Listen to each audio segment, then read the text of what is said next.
ಅದರ ಜೊತೆಗೆ ಘಟನೆ ನಡೆದಾಗಿನ ವರ್ತನೆ ಹೆಂಗಿತ್ತು, ಅರೆಸ್ಟ್ ಆದ ಮೇಲಿನ ವರ್ತನೆ, ಅರೆಸ್ಟ್ ಆಗಿ ಜೈಲಿಗೆ ಹೋದರೆ ಜೈಲಿನಲ್ಲಿ ವಿಶೇಷ ಆತಿಥ್ಯ, ಆ ಫೋಟೋನೂ ತೋರಿಸಿದ್ರು.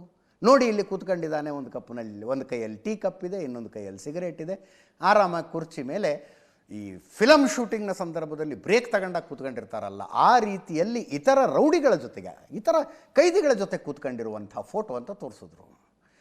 ಇದ್ರ ಮೇಲೆ ಏನಾದ್ರು ಕೇಸ್ ಆಗಿದೆಯಾ ಅಂತ ಸುಪ್ರೀಂ ಕೋರ್ಟ್ ಕೇಳಿದ್ರೆ ಅದರ ದಾಖಲೆಯನ್ನು ಪ್ರಾಸಿಕ್ಯೂಷನ್ನವ್ರು ಕೊಟ್ಟರು. ಕೇಸ್ ಆಗಿದ್ದಾವೆ, FIRಗಳಾಗಿದ್ದಾವೆ, ವಿಚಾರಣೆಗಳು ನಡೆದಿದ್ದಾವೆ, ಟ್ರಾನ್ಸ್ಫರ್ಗಳಾಗಿದ್ದಾವೆ, ಎಲ್ಲ ಆಗಿದೆ ಇದರ ಮೇಲೆ ಅಂತ ಸುಪ್ರೀಂ ಕೋರ್ಟಿಗೆ ಮತ್ತೂ ಕನ್ವಿನ್ಸ್ ಆಯಿತು. ಅಲ್ಲ ಇವನ್ನ ಮರ್ಡರ್ ಮಾಡೋದಲ್ಲದೆ ಒಳಗೋಗಿ ಹಿಂಗೆ ಬದುಕೋದು ಅಂತ. ಇದಾದ ಮೇಲೆ ಜಾಮೀನು ಪಡೆದಿದ್ದು ಅನಾರೋಗ್ಯದ ಕಾರಣಕ್ಕೆ, ಟ್ರೀಟ್ಮೆಂಟ್ ಇಲ್ಲ. ಹೊರಗೆ ಬಂದ ಮೇಲೆ ಪ್ರಕರಣದಲ್ಲಿ ಸಾಕ್ಷಿ ಚಿಕ್ಕಣ್ಣ, ಹಾಸ್ಯ ನಟ ಚಿಕ್ಕಣ್ಣ, ಅಂದರೆ ದರ್ಶನ್ಗೆ ಶಿಕ್ಷೆ ಆಗಬೇಕು ಅಂದರೆ ಚಿಕ್ಕಣ್ಣ ಬಂದು ಕಟಕಟೆಯಲ್ಲಿ ನಿಂತ್ಕೊಂಡು ಹಿಂಗೆ ಆಯ್ತು ಅವತ್ತು ಘಟನೆ ಅಂತ ಹೇಳಬೇಕು, ತನಗೆ ಗೊತ್ತಿದ್ದದ್ದನ್ನು ಹೇಳಬೇಕು. ಆ ಚಿಕ್ಕಣ್ಣನ ಜೊತೆಗೆ ಬೇರೆ ಬೇರೆ ಕಾರ್ಯಕ್ರಮದ ವೇದಿಕೆಯ ಮೇಲೆ ಒಟ್ಟೊಟ್ಟಿಗೆ ಕೂತ್ಕೊಳ್ಳೋದು. ಒಬ್ಬ ಆರೋಪಿ ಸಾಕ್ಷಿಯನ್ನು ಸಂಪರ್ಕಿಸುವ ಪ್ರಯತ್ನ ಕೂಡ ಮಾಡಬಾರದು. ಸಾಕ್ಷಿಯನ್ನು ಮ್ಯಾನಿಪ್ಯುಲೇಟ್ ಮಾಡೋದು ಆಮೇಲಿಂದ್ರಿ, ಪ್ರಯತ್ನ ಕೂಡ ಮಾಡಬಾರ್ದು. ಸಾಕ್ಷಿಯನ್ನು ಜಾಮೀನಿನ ಮೇಲೆ ಹೊರಗೆ ಬಂದ ಮೇಲೆ ಯಾವುದೋ ಸಾಕ್ಷಿಯನ್ನು ಅಪ್ರೋಚ್ ಮಾಡೋದು ಇದೆಯಲ್ಲ, ನೀವು ಸಾಕ್ಷ್ಯನಾಶಕ್ಕೆ ಪ್ರಯತ್ನಿಸ್ತಾ ಇದ್ದೀರಿ ಅಂತ ಅರ್ಥ. ಅಂಥದ್ರಲ್ಲಿ ಅಕ್ಯೂಸ್ಡು ಮತ್ತು ವಿಟ್ನೆಸ್ಸು ಒಂದೊಂದೇ ಕಡೆ ಓಡಾಡ್ತಾ ಇದ್ದರೆ ವಕೀಲರಿಗೆ ಅಷ್ಟಾರು ಹೇಳಬಾರ್ದೇನ್ರಿ ದರ್ಶನ್ಗೆ, ಹಿಂಗೆ ಇರುತ್ತಪ್ಪ ಕೇಸು, ನೀವು ಒಳಗಿಂದೊಳಗೆ ಹೊತ್ತು ಮುಳುಗದ ಮೇಲೆ ಎಲ್ಲರೂ ಕೂತ್ಕೊತಿರೋ ಪಾರ್ಟಿ ಮಾಡ್ತಿರೋ ಅದು ಬೇರೆ, ಅಟ್ಲೀಸ್ಟ್ ಹೊರಗಡೆ ಕಾಣಿಸ್ಕೋಬಾರ್ದು ಅಂತಾರು ಹೇಳಬಾರ್ದ. ಬಹಿರಂಗವಾಗಿ ಒಟ್ಟೊಟ್ಟಿಗೆ ಓಡಾಡಿದ್ರು. ಅದನ್ನೂ ಕೂಡ ಪ್ರಾಸಿಕ್ಯೂಷನ್ನವರು ಸುಪ್ರೀಂ ಕೋರ್ಟಿನ ಗಮನಕ್ಕೆ ತಂದರು. ಎಲ್ಲ ಸೇರ್ಕೊಂಡು ಈ ದರ್ಶನದ ಕ್ಯಾನ್ಸಲ್ ಆಗೋದಲ್ಲದೆ ಪಾಪ ಬಡವ್ರ ಮನೆ ಮಕ್ಕಳವು ಉಳಿದವ್ರು, ದರ್ಶನೂ ಪವಿತ್ರ, ಅಲ್ಲಿದ್ದರು ಒಂದೇ ಇಲ್ಲಿದ್ದರು ಒಂದೇ, ಓಕೆ ಬಿಡಿ, ಅದು ಉಳಿದವ್ರು ಪಾಪ ಬಡವ್ರ ಮನೆ ಮಕ್ಕಳದು ಬೇಲ್ ಕ್ಯಾನ್ಸಲ್ ಆಗೋ ಹಂಗಾಯಿತು. ಇವ್ರದ್ದು ಯಾಕೆ ಕ್ಯಾನ್ಸಲ್ ಆಯಿತು? ಯಾಕಂದ್ರೆ ಒಟ್ಟೊಟ್ಟಿಗೆ ಬೇಲ್ ತಗೊಂಡಿದ್ರು ಇವರು. ಈ 7 ಜನ, ಒಟ್ಟು 17 ಜನ ಆರೋಪಿಗಳಿದ್ದಾರೆ ರೇಣುಕಾಸ್ವಾಮಿ ಕೊಲೆ ಕೇಸ್ನಲ್ಲಿ. ಅವರ ಪೈಕಿ 7 ಜನರ ಬೇಲ್ ಇವತ್ತು ಯಾಕೆ ಕ್ಯಾನ್ಸಲ್ ಆಯಿತು ಅಂದರೆ ಈ 7 ಜನರಿಗೆ ಒಟ್ಟೊಟ್ಟಿಗೆ ಬೇಲ್ ತಗೊಂಡಿದ್ದವರು. ಒಂದು ಆರ್ಡರ್ನಲ್ಲಿ ಬೇಲ್ ಆಗಿತ್ತು, ಒಂದು ಆರ್ಡರ್ನಲ್ಲಿ ಬೇಲ್ ಕ್ಯಾನ್ಸಲ್ ಆಗಿದೆ. ಹೊರಗಡೆ ಬಂದ ನಂತರ ಆರ್ಡರ್ ತಗೊಂಡ ನಂತರ ವಕೀಲರು ಏನು ಹೇಳಿದ್ರು ಕೇಳಿಸ್ಕರಿ, ಪ್ರಾಸಿಕ್ಯೂಷನ್ ಪರ ವಕೀಲರು, ಸರ್ಕಾರಿ ವಕೀಲರು ಕೇಳಿಸ್ಕೊಳ್ಳಿ ಒಮ್ಮೆ.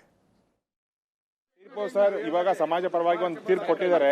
ಈ ಪ್ರಭಾವ ವ್ಯಕ್ತಿ 6 ತಿಂಗಳಲ್ಲಿ ಆಚೆ ಬರ್ತಾರಂತ ಹೇಳಿ ಒಂದು ಮೆಸೇಜ್ ಇತ್ತು. ಇವಾಗ ಸುಪ್ರೀಂ ಕೋರ್ಟ್ ಕ್ಯಾನ್ಸಲ್ ಮಾಡಿ ಒಂದು ಈ ಕಾನೂನು ಎಲ್ಲರಿಗೂ ಒಂದೇ ಅಂತ ಹೇಳ್ಬಿಟ್ಟು ಎತ್ತಿ ತೋರಿಸಿದೆ ಸರ್. ಇವತ್ತು ಜಜ್ಮೆಂಟ್ ಅಲ್ಲಿ ಇಂಪಾರ್ಟೆಂಟ್ ಪಾಯಿಂಟ್ಸ್ ಅಂದ್ರೆ ಸರ್, ಈ ಹೈಕೋರ್ಟ್ ಅಲ್ಲಿ ಏನ್ ಬೇಲ್ ಕೊಟ್ಟಿದ್ರ ಬಗ್ಗೆ ಸ್ಟ್ರಾಂಗ್ ಆಗಿ ಮೆಸೇಜ್ ಕೊಟ್ಟಿದ್ದಾರೆ. ಈ ತರ ಆರ್ಡರ್ ಮಾಡಬಾರ್ದು ಅಂತ ಹೇಳಿ ಸ್ಟ್ರಾಂಗ್ ಆಗಿ ಮೆಸೇಜ್ ಕೊಟ್ಟಿದ್ದಾರೆ. Is order effect all over India sir. Sir, ಇವತ್ತು ಕಠೋರ ಶಬ್ದ ಬಳಸಿದೆ. ಸುಪ್ರೀಂ ಕೋರ್ಟ್ ಅವ್ರಿಗೆ ಸರಿಯಾಗಿ ಒಂದು ನ್ಯೂಸ್ ಕೊಟ್ಟಿದೆ, ಆಲ್ ಓವರ್ ಇಂಡಿಯಾ ಮೆಸೇಜ್ ಕೊಟ್ಟಿದೆ. ಈ ತರ ಕೇಸಲ್ಲಿ ಬೇಲ್ ಇಮಿಡಿಯೇಟ್ ಆಗಿ ಕೊಡಬಾರ್ದು ಅಂತ ಹೇಳ್ಬಿಟ್ಟು ನಟ ದರ್ಶನ್ ಮತ್ತು ಸಹಚರರಿಗೆ ಸಿಕ್ಕಿದ ಜಾಮೀನನ್ನು ರದ್ದುಗೊಳಿಸಿದೆ. ಇದೊಂದು ಮಹತ್ವವಾದ ನಿರ್ಣಯ. ಕೊಲೆ ಅಂತ ಘೋರ ಅಪರಾಧ ಎಸಗಿದಂತ ಅಪರಾಧಿಗಳ ಜಾಮೀನು ಅರ್ಜಿ ಪರಿಶೀಲಿಸುವ ಸಮಯದಲ್ಲಿ ನ್ಯಾಯಾಲಯ ಯಾವ ಅಂಶಗಳನ್ನ ಗಮನಿಸಬೇಕು, ಯಾವ ಕಾನೂನು ತತ್ವಗಳನ್ನ ಪಾಲಿಸಬೇಕು ಅನ್ನೋ ವಿಚಾರವನ್ನ ಈ ತೀರ್ಪಿನಲ್ಲಿ ಪುನರುಚ್ಚಾರ ಮಾಡಿದ್ದಾರೆ. ಹೈಕೋರ್ಟ್ ಅಪರಾಧಿಗಳ ಜಾಮೀನು ಅರ್ಜಿನ ವಿಚಾರ ಮಾಡುವ ಸಮಯದಲ್ಲಿ ಹಾಗೂ ಪರಿಶೀಲನೆ ಮಾಡಿ ತೀರ್ಪು ನೀಡುವ ಸಮಯದಲ್ಲಿ ವಿವೇಚನಾ ಅಧಿಕಾರವನ್ನ ಕಾನೂನು ರೀತಿಯಾಗಿ ಉಪಯೋಗಿಸಿಲ್ಲ ಅಂತ ಬಹಳ ಕಠೋರ ಶಬ್ದಗಳಲ್ಲಿ ನಿಂದನೆ ಮಾಡಿದ್ದಾರೆ. ಸಮಾಜದಲ್ಲಿ ಯಾವುದೇ ವ್ಯಕ್ತಿ ಎಷ್ಟೇ ಶ್ರೀಮಂತ ಆಗಿರಲಿ, ಎಷ್ಟೇ ಬಲಿಷ್ಠನಾಗಿರಲಿ, ಕಾನೂನು ಎಲ್ಲರಿಗೂ ಸಮ ಅನ್ನೋ ಒಂದು ವ್ಯಾಖ್ಯಾನವನ್ನು ಸಹ ಇದರಲ್ಲಿ ಸ್ಟ್ರಾಂಗ್ ಆಗಿ ಜಸ್ಟಿಸ್ ಮಹದೇವನ್ ಅವರ ಜಡ್ಜ್ಮೆಂಟ್ ನಲ್ಲಿ ಎಕ್ಸ್ಪ್ರೆಸ್ ಆಗಿದೆ. ಆಯ್ತಪ್ಪ, ಈಗ ಮುಂದೇನು ಹಂಗಿದ್ರೆ ಪ್ರಕರಣದ ವಿಚಾರಣೆ ಮುಗಿದು ಅಂತಿಮ ತೀರ್ಪು ಬರೋ ತನಕ, ತೀರ್ಪಿನಲ್ಲಿ ದರ್ಶನ್ ನಿರಪರಾಧಿ ಅಂತ ಬಂದರೆ ಹೊರಗಡೆ ಬರೋದು. ಅಲ್ಲಿ ತನಕ ಜೈಲಿನಲ್ಲೇ ಇರುವ ಪಾಸಿಬಿಲಿಟಿ 99.9%. ಅಲ್ಲಿ ತನಕ ಸುಪ್ರೀಂ ಕೋರ್ಟೇ ರಿಜೆಕ್ಟ್ ಮಾಡಿದ ಮೇಲೆ ಮತ್ತೆ ಬೇಲ್ ಅಪ್ಲಿಕೇಶನ್ ಹಾಕ್ಕೊಂಡ್ರೆ ಏನಾಗುತ್ತೆ ನಿಮಗೊಂದು ಅಂದಾಜು ಸಿಗಬಹುದು. ಸುಪ್ರೀಂ ಕೋರ್ಟೇ ರಿಜೆಕ್ಟ್ ಮಾಡಿದೆ. ಅದರ ಜೊತೆಗೆ ಎಂಥ ಇರಲಾರ್ದೆ ಇರುವೆ ಬಿಟ್ಕೊಂಡಂಗೆ ಆಯ್ತು ಪರಿಸ್ಥಿತಿ. ಅಂದರೆ ವಿನಾಕಾರಣ ಈ ಮರ್ಡರ್ ಕೇಸಿನ ಟ್ರಯಲ್ಗೆ ಒಂದು ಸೀರಿಯಸ್ನೆಸ್ ಬಂದಂಗಾಯಿತು. ಸುಪ್ರೀಂ ಕೋರ್ಟೇ ಬೇಲ್ ರದ್ದು ಮಾಡಿದೆ ರೀ, ಅಂಥ ಪ್ರಕರಣದ ಟ್ರಯಲ್ ನಡೀತಾ ಇರುತ್ತೆ. ಆರೋಪಿಗಳು ಬಂದು ಕಟಕಟೆಯಲ್ಲಿ ನಿಂತ್ಕೊಂಡು ಸಾಕ್ಷಿಗಳನ್ನು ಹೇಳ್ತಾ ಇರ್ತಾರೆ. ಎಕ್ಸ್ಟ್ರಾ ಅಲರ್ಟ್ನೆಸ್ನಲ್ಲಿ ಟ್ರಯಲ್ ಕೋರ್ಟಿನ ವಾತಾವರಣ ಇರುತ್ತೆ. ಟ್ರಯಲ್ ಕೋರ್ಟ್ನಲ್ಲಿ ಒಂದು ಎಕ್ಸ್ಟ್ರಾ ಅಲರ್ಟ್ನೆಸ್ ಇರುತ್ತೆ. ಸುಪ್ರೀಂ ಕೋರ್ಟ್ ಇವತ್ತಿನ ಆರ್ಡರ್ನಲ್ಲಿ ಹೇಳಿದೆ ಇಷ್ಟೆಲ್ಲ ಸಾಕ್ಷಿ ಇದೆಯಲ್ರಿ ಈತ ಮರ್ಡರ್ ಮಾಡಿರೋದಕ್ಕೆ ಅಂತ, ಇಷ್ಟೆಲ್ಲ ಸಾಕ್ಷಿ ಇದೆಯಲ್ಲ ಈತ ಮರ್ಡರ್ ಮಾಡಿರೋದಕ್ಕೆ ಅಂತ ಅಬ್ಸರ್ವೇಷನ್ನಲ್ಲಿದೆ. ಹಂಗಿದ್ದ ಮೇಲೆ ಟ್ರಯಲ್ ಕೋರ್ಟ್ನಲ್ಲಿ ನಾಳೆ ಟ್ರಯಲ್ ಶುರು ಆದಮೇಲೆ ಆ ಸಾಕ್ಷಿ ಸುಳ್ಳು ಈ ಸಾಕ್ಷಿ ಸುಳ್ಳು ಅಂತ ದರ್ಶನ್ ಪರ ವಕೀಲರು ವಾದ ಮಾಡ್ತಾ ಇರುವಾಗ ದರ್ಶನ್ ಪರ ವಕೀಲರ ವಾದಕ್ಕೆ ಎಷ್ಟರ ಮಟ್ಟಿಗೆ ವ್ಯಾಲ್ಯೂ ಸಿಗಬಹುದು? ನಾನು ಹಂಗಾಗುತ್ತೆ ಹಿಂಗಾಗುತ್ತೆ ಅಂತ ಹೇಳ್ತಿಲ್ಲ, ನಿಮ್ಗೆ ಹೇಳ್ತಾ ಇರೋದು ಎಷ್ಟರ ಮಟ್ಟಿಗೆ ಆಗ್ಬೋದು ಅದರಲ್ಲಿ. You can understand that. ಒಂದು ಜೈಲಿನಲ್ಲಿರಬೇಕಾದದ್ದು, ಇನ್ನೊಂದು ಸೆಷನ್ಸ್ ಕೋರ್ಟ್ನಲ್ಲಿ ಸುಪ್ರೀಂ ಕೋರ್ಟ್ ಈ ಪ್ರಕರಣವನ್ನು ಗಮನಿಸ್ತಾ ಇದೆ ಅನ್ನುವ ಎಕ್ಸ್ಟ್ರಾ ಅಲರ್ಟ್ನೆಸ್ ಬಂದಿರುತ್ತೆ.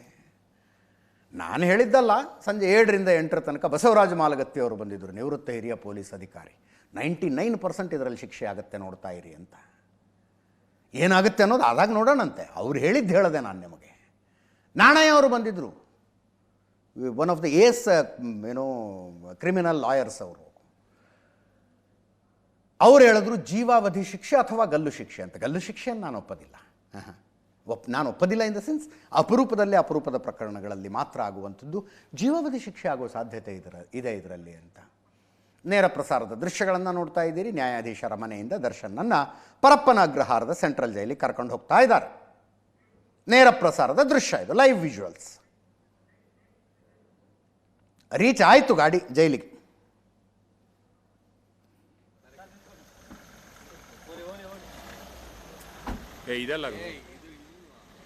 ಇನ್ನು ತುಂಬ ಇತ್ತಿದ್ರಲ್ಲಿ ಮಾತಾಡೋದಕ್ಕೆ, ಬಟ್ ಮುಂದಿನ ಸುದ್ದಿಗೆ ಹೋಗೋಣ.